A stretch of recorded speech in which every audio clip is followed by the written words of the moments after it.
திருப்பரங்குன்றம் தீபம் விவகாரம். நீதிமன்றம் மறுபடியும் செருப்ப சாணியில முக்கிய அடிச்சிருக்கு. என்ன சொல்லியிருக்கு அப்படின்னாக்க, இந்த தனி நீதிபதியான ஜி.ஆர். சுவாமிநாதன் அவர்களோட உத்தரவுக்கு எதிராக மேல்முறையீடு போய்கிட்டே இருக்கு தமிழ்நாடு கவர்மெண்ட். இந்த வழக்கு அப்படிங்கிறது இன்னைக்கு மதுரை உயர் நீதிமன்றத்துல 2 நீதிபதிகள் கொண்ட அமர்வு அப்படிங்கறதுல விசாரணைக்கு எடுத்து தீர்ப்பு இன்னைக்கு கொடுக்கப்பட்டிருக்கு. ரொம்ப அழகான ஒரு தீர்ப்பு. 200 பக்கத்திற்கு இந்த தீர்ப்பு அப்படிங்கிறது கொடுக்கப்பட்டிருக்கு. இந்த தீர்ப்பு முக்கியமா சொல்ல வர்ற விஷயம் என்னன்னா, மத கலவரத்தை தூண்டியதே மாவட்ட நிர்வாகம் தான் அப்படின்னு சொல்லியிருக்காங்க.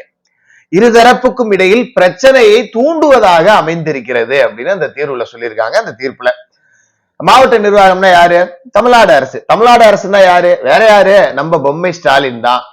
சாதாரணமா தீபம் ஏத்துற விவகாரம் விட்டுருந்தா அன்னைக்கே தீபம் ஏத்தி இருப்பான். இன்னைக்கு பூர்ணச்சந்திரன் ஒரு உயிரும் பறி போயிருக்காது. ஒரு தீபம் ஏத்துற விவகாரத்துல இஸ்லாமியர்களோட ஓட்டு வங்கி போயிடும் அப்படின்னு சொல்லிட்டு வாயிலையும் வயிற்றுலையும் வச்சுட்டு மலை மேற ஏறத்துக்கே எந்த இந்துக்களுக்கு அனுமதி இல்லை. ஆனா சந்தனக்கூடு விழாவுக்கு இஸ்லாமியர்களுக்கு அனுமதி. இது அங்க உள்ளவங்களுக்கு எவ்வளவு கேவலமா பார்ப்பாங்க திமுக. கொஞ்சம் யோசிச்சு பாருங்க. இன்னைக்கு நீதிபதி என்ன சொல்லியிருக்காரு அப்படின்னா, ஒவ்வொரு ஆண்டும் கோவில் நிர்வாகமே தீபத்தூணில் தீபம் ஏத்த வேண்டும். மக்கள் எல்லாம் ஏத்த வேண்டியதில்லை, கோவில் நிர்வாகமே தீபத்தூண்ல தீபம் ஏத்தணும் அப்படின்னு சொல்லியிருக்காங்க. இவ்வளவு நாளா சர்வே கல்லுன்னானுங்க, குத்து கல்லுன்னானுங்க, என்னென்ன டிசைனா உருட்டுனானுங்க, நீங்க பாத்திருப்பீங்கல்ல. இப்ப அது தீபத்தூண் தான், அதுலதான் தீபம் ஏத்தணும், கோவில் நிர்வாகமே ஏத்தணும் அப்படிங்கிறத தீர்ப்பா வழங்கி முடிச்சிருக்காங்க. நம்ம திராவிட மாடல் வழக்கம் போல இப்பெல்லாம் விட்டுருவாங்க.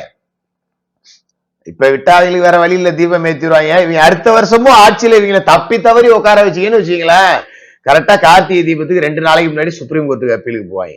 இப்ப போக மாட்டாங்க, இப்போ முடிஞ்சிருச்சே அப்படின்னு சொல்லிட்டு. அதனால தப்பி தவறி கூட ஓட்டு போட்டுறாதீங்க. அந்த பூர்ணச்சந்திரனோட ஆன்மா உங்களை மன்னிக்காது.